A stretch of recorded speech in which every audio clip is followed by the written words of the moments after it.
What was coming during meditation to talk about is some context.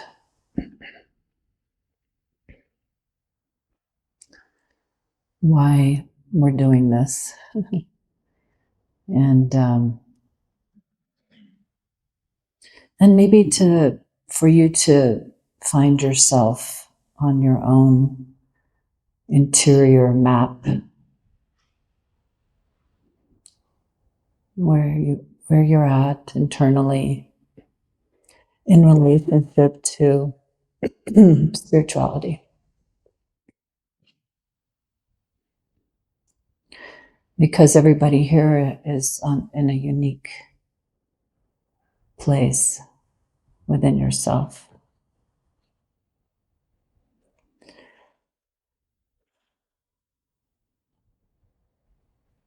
Where are you at? Just looking inside.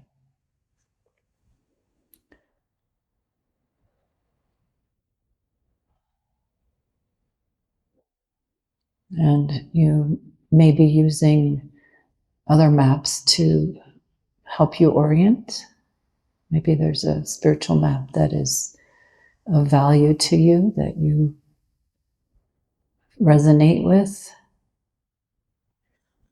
and it helps you orient.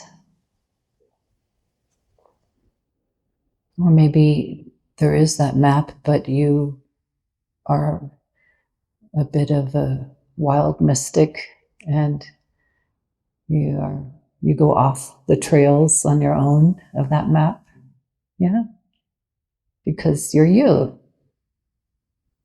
And everyone's unique. And yet there is quite a few things that we can hold in common on our way to becoming free. And that in itself is something that we hold in common, is this yearning to be free. The yearning to be home inside of ourselves. To be one with nature.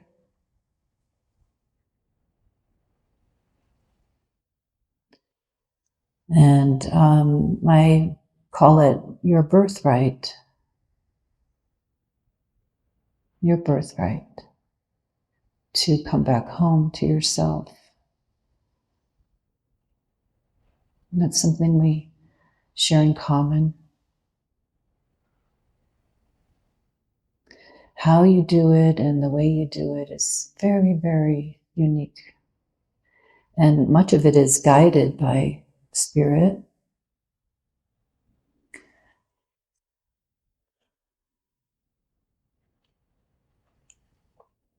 Even being so called lost for a little while in little eddies can be useful, where we may forget that we're wanting to come back home. Something else takes precedence, for a while. Maybe parenting or work or partnership, but it's then we reorient ourselves. It's never really lost.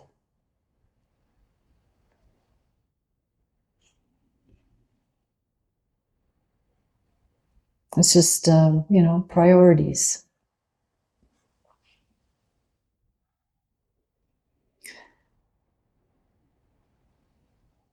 It's coming back home to oneself is a real love affair. Yeah, it's something you fall in love with. And what happens when we really fall in love deeply is we give our attention to what we love. And the thing about placing our attention on what's pulling you home is that that's one love affair that won't betray you.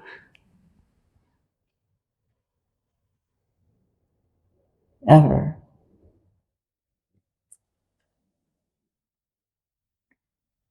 So it's a different kind of trust that gets evoked.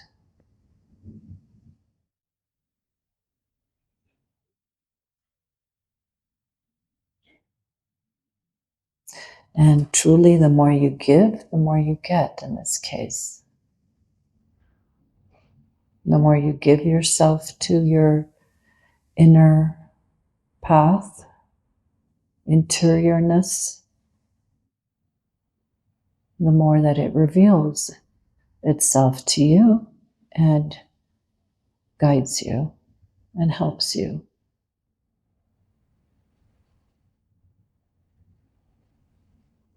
It's like a hound dog. You go on the scent.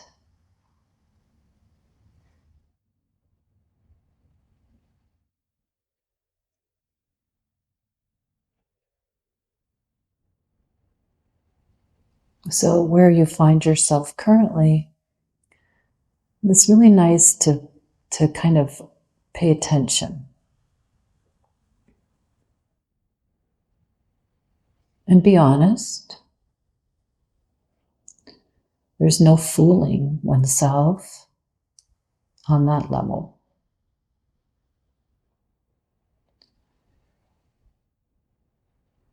So it's a sober attention. I wonder, without being harsh about it, judgmental. I just wonder where I'm at.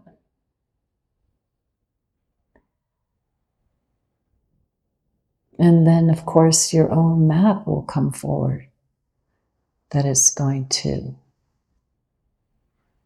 give you images or sensing of it.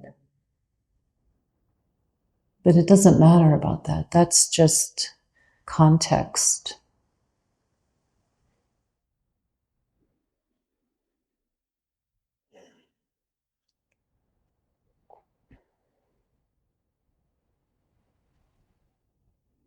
It's really nice to have your own journey reveal the map. And if it fits a paradigm of another map that someone or a tradition that you respect, then that's lovely. It happens that way sometimes.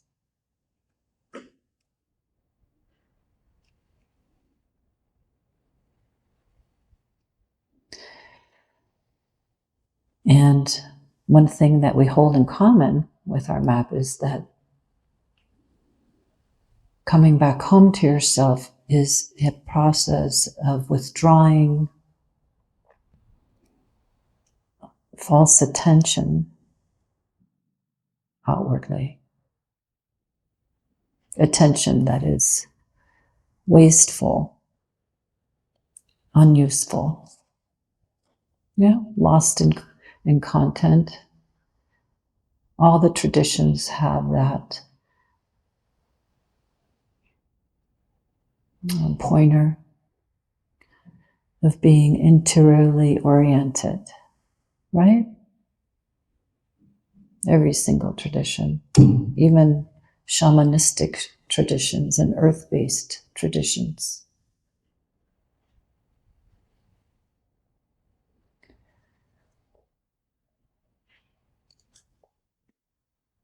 So, and Zen, they call it the backward step, as many of you know. You take this backward step into yourself, right? And it's an energetic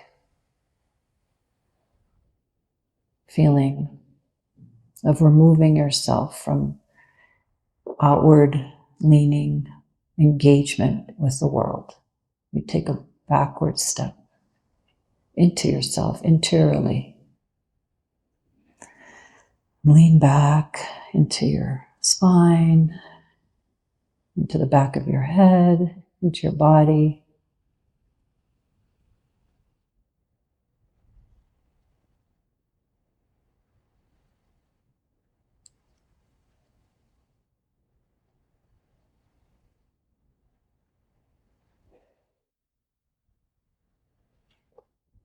and learning how to remain within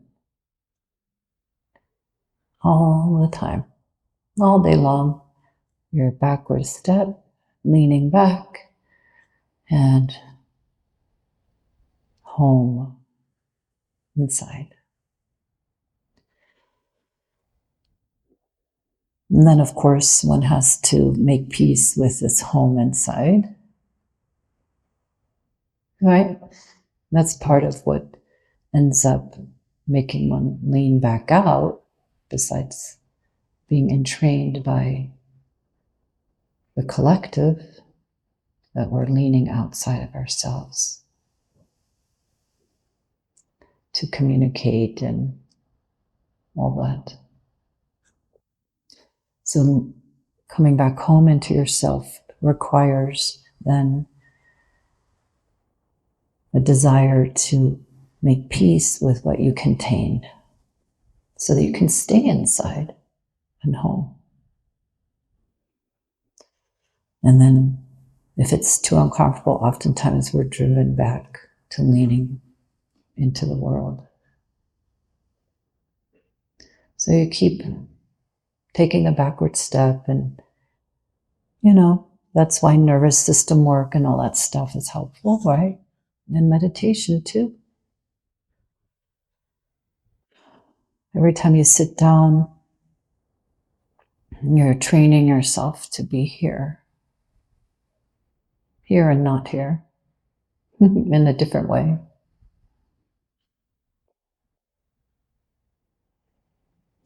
Yeah, so that's why they have, practices like Vipassana and so on, to learn how to be present and remain present in the body, and Qigong and different practices to help free up the body so that we can be resting. And yoga originally was created for that, to free up the body so that when you meditate and whatever you open up to has a chance to stay here.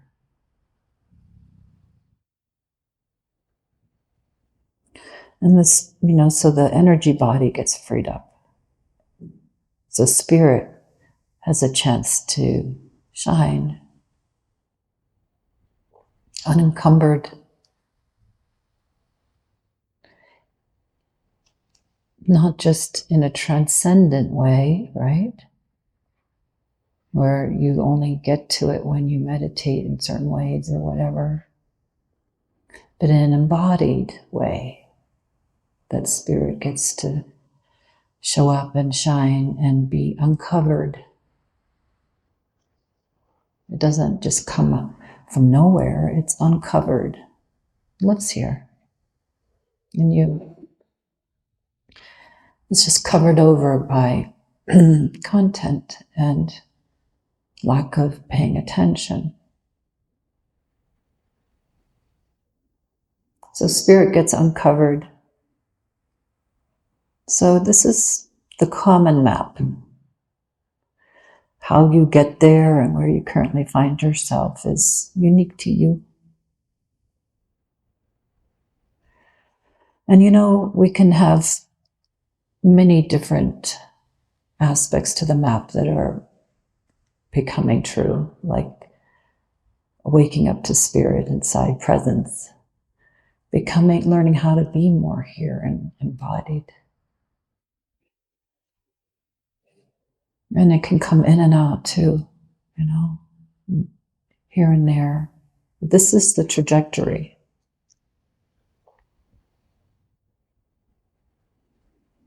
So spirit becomes more uncovered. Your being, your true nature.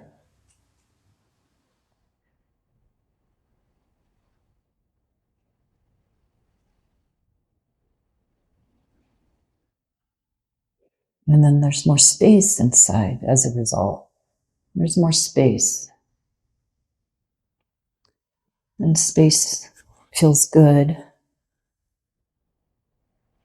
And the heart can open and flower as it releases its superficial layers of defense.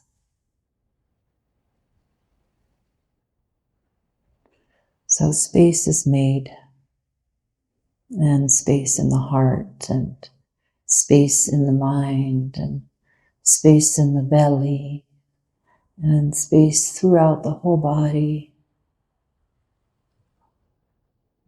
the bones, the marrow.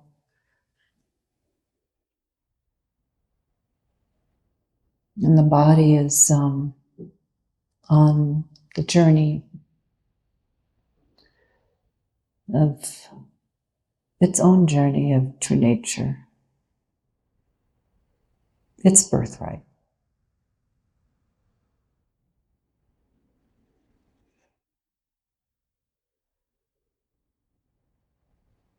And then as a result, we start to feel more connected to the whole, because there's less in the way to feel what's natural. What's natural is that we're one with everything. All the while being able to differentiate and understand particularness.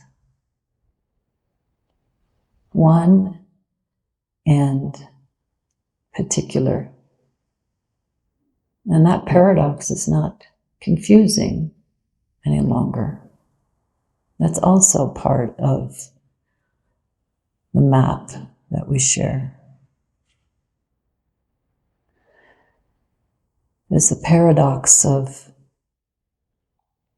here, not here, body, mind, emptiness, particularness, this here, and this unified awareness that we are all a part of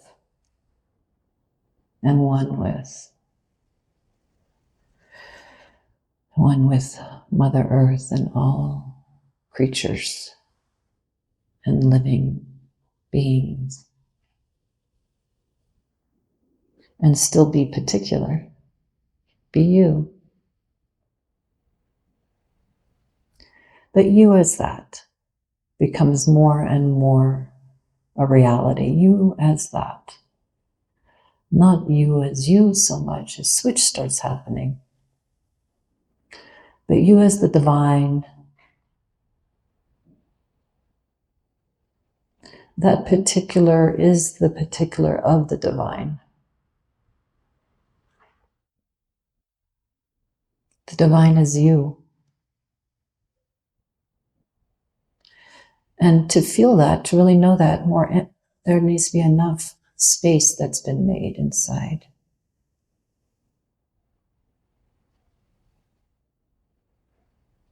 The uncovered spirit. Living in a paradoxical way within. It's like the paradox of the light that lives in the darkness. The darkness being that as well. It's seen. That being God, the divine. So then there's this homecoming that takes place, an embodied homecoming of this love affair for all that lives within. A love affair and kindness gets extended to all parts inside that are confused and unsure, worthiness, unworthiness. The whole journey of embodiment, which is light embracing all of itself and helping harmonize it. All confusion,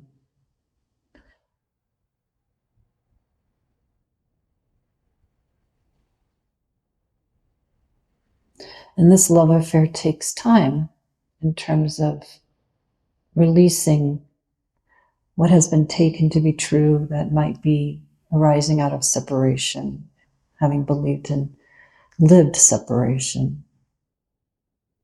It has an impact on the body and on the mind.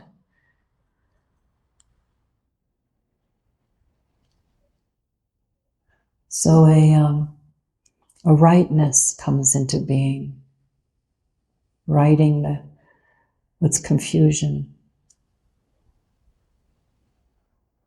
correcting misperceptions, liberating falsehood. And it's a very organic passage, very loving and kind. It's definitely a process.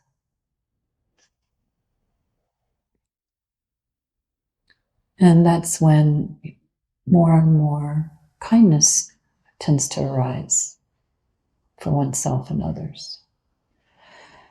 This change takes place inside because what's real and true is becoming manifest. And that exists in all traditions and all maps. Even if you're off a map, that's the basic trajectory. And not everything goes, it's just what doesn't belong. And then one sees for oneself, oh, this is causing harm here and there, and this is hurting within, this is causing some harm without. And then clear communication surfaces of taking it seriously, because one is serious about wanting to be loving and kind, coming from the inside, not a moral code.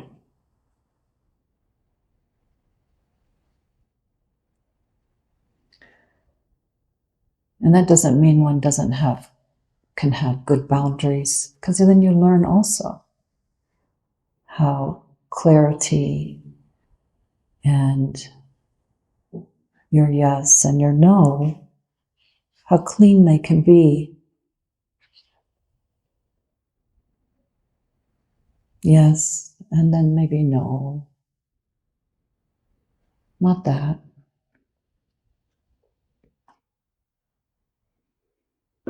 And the no can be come from love.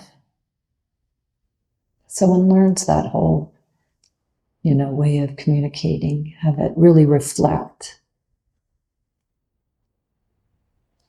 truth.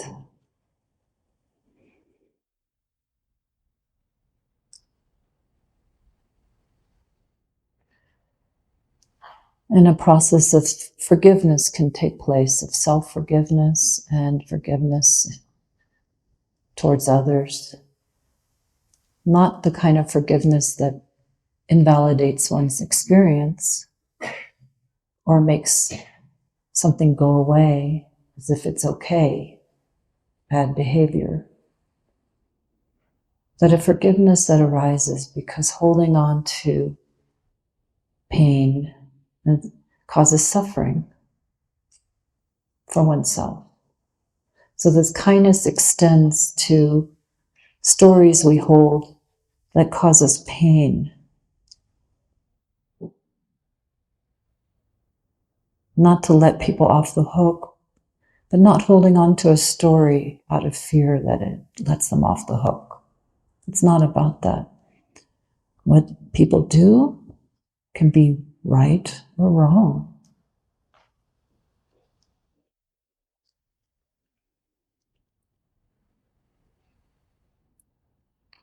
And it's more about this love and compassion for yourself that arises.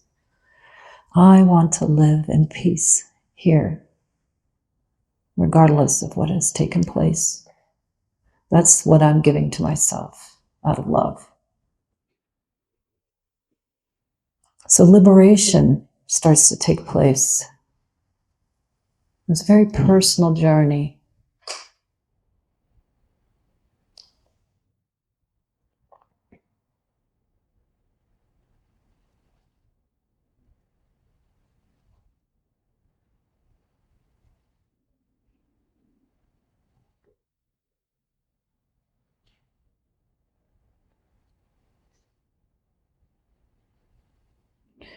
More and more becoming harmonized inside.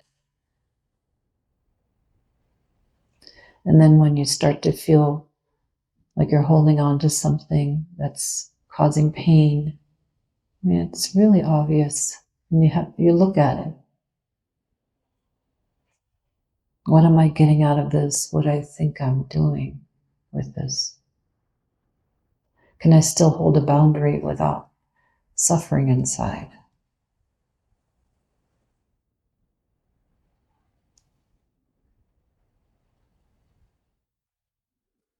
And one discovers that freedom is the most important value at this point.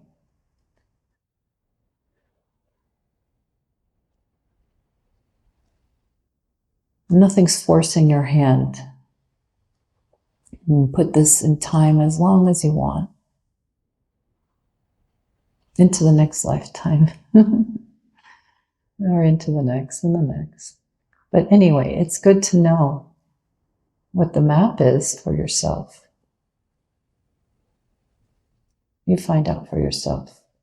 But this is just what I've seen in terms of commonality. And it's not necessarily in this order. And there are lots of things I'm sure that I'm not touching on. But in general, we're making what's the space, the interior space, nice and clean.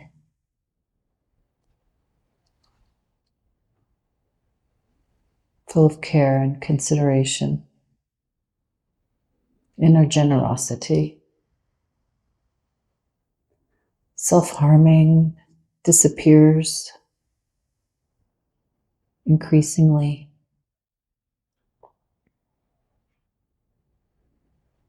So this inner transformation is taking place.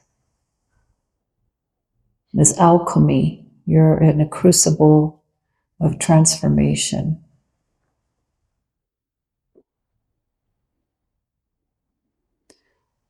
And it takes as long as it takes.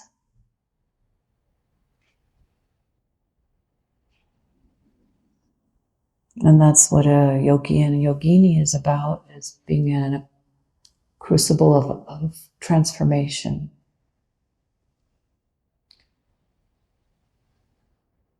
And it can feel kind of like, in German it's called Donner und Wetter, where lightning and strong weather and thunder takes place. It's like the birth of the universe. You know, this is a cauldron of matter and material that is creating something. And then one day until it's just right, everything just kind of is in the works, all the gases and all the electrons, whatever that's happening there. Can you picture it? God and creation. But it's just the right this and just the right that.